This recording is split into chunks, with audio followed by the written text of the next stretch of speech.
کوئی دوسرا جب نہ ہو تو پھر تم ہو اور تمہارا رب ہو۔ ارشاد فرمایا یدعون ربہم، حالت کیا ہوتی ہے؟ خوفاً و طمعاً، میرا بندہ میرے غضب سے ڈرتا بھی ہے اور میری دائمی رحمتوں کی امید بھی رکھتا ہے۔ ذرا توجہ دیجئے، توجہ دیجئے۔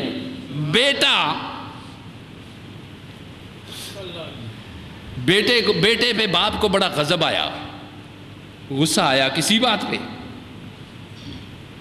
مگر باپ صاحب بصیرت تھا،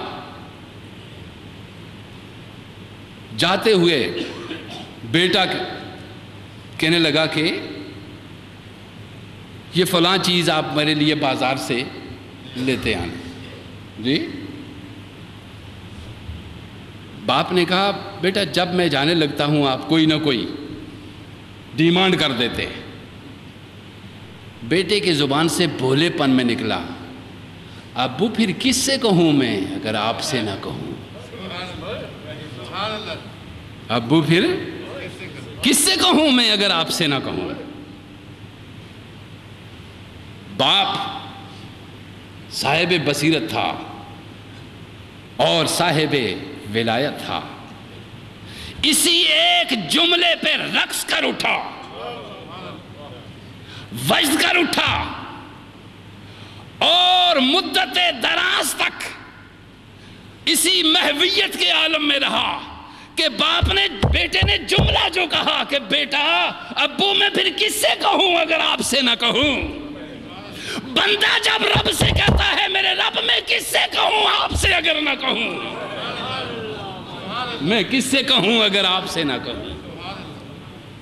جب آپ رات کو اٹھ کر یدعون ربہم، جب آپ رات کو اٹھ کر رب سے یدعون دعا کرتے ہیں رب سے، اور جب پکارتے ہیں، جب ساری چیزیں کوئی فہرست رکھتے ہیں رب سے، پھر رب سے یہ عرض کرتے ہیں میرے مولا میں پھر کس سے کہوں اگر تجھے نہ کہوں تو؟ کس سے مانگوں اگر تجھ سے نہ مانگوں تو؟ کون دے گا اگر تو نہیں دے گا تو؟ پھر دیکھو رحمت رب کیسی ہوتی ہے اور بندہ گناہگار کیسا ہوتا ہے۔ توجہ دیجئے یارو، رب اپنے حبیب صلی اللہ علیہ وسلم فرمایا یدعون ربہم خوفاً و طمعاً ومما رزقناہم ینفقون، فرمایا میرے غضب اور غصے سے بندہ ڈر بھی رہا ہوتا ہے اور میری رحمت سے امید بھی رکھ رہا ہوتا ہے۔ جس طرح آپ نے دیکھا بچہ ایک کیفیت میں ہوتا ہے، وہ یہ بھی سکتا ہے کہ ابو شاید دے بھی دیں یہ چیز، اور ڈر بھی رہے ہوتے ہیں کہ شاید ڈانٹ دیں گے۔ یہی کیفیت بالکل اس کیفیت کو دیکھ کر، یعنی اس پیار کو دیکھ کر جو خدا کو بندے سے ہے، اس پیار کو دیکھ کر عیسائی ابن اللہ کہہ اٹھے، اور خدا عیسیٰ علیہ السلام کو خدا کہہ بیٹھے۔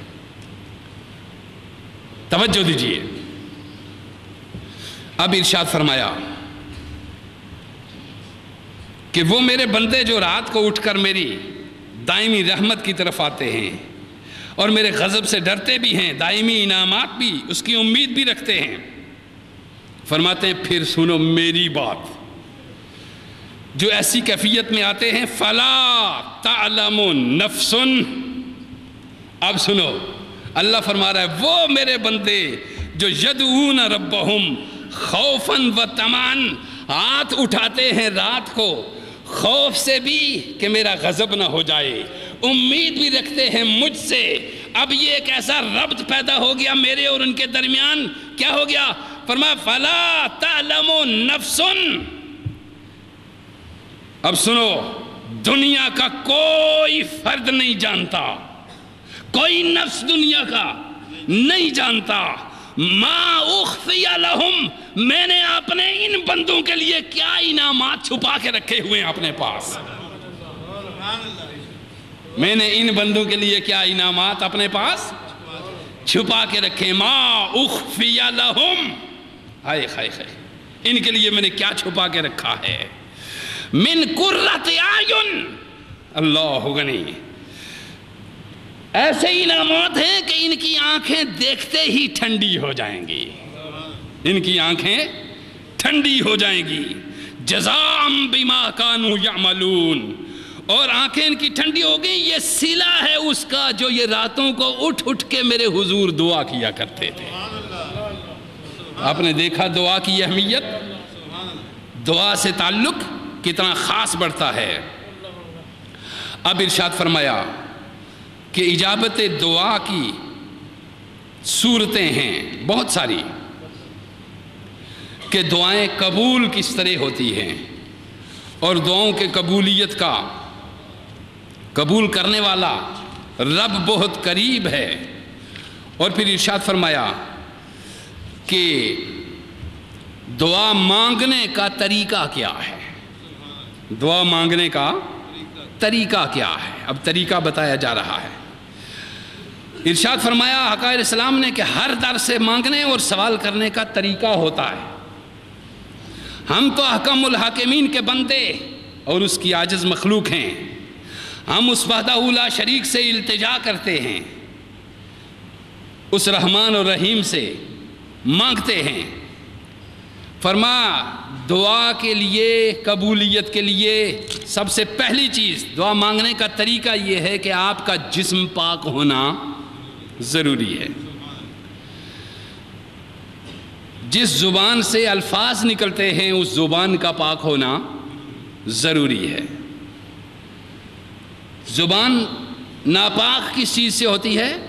جھوٹ سے، غیبت سے، چغلی سے، گالی گلوچ سے، ان چیزوں سے زبان آلودہ ہو جاتی ہے۔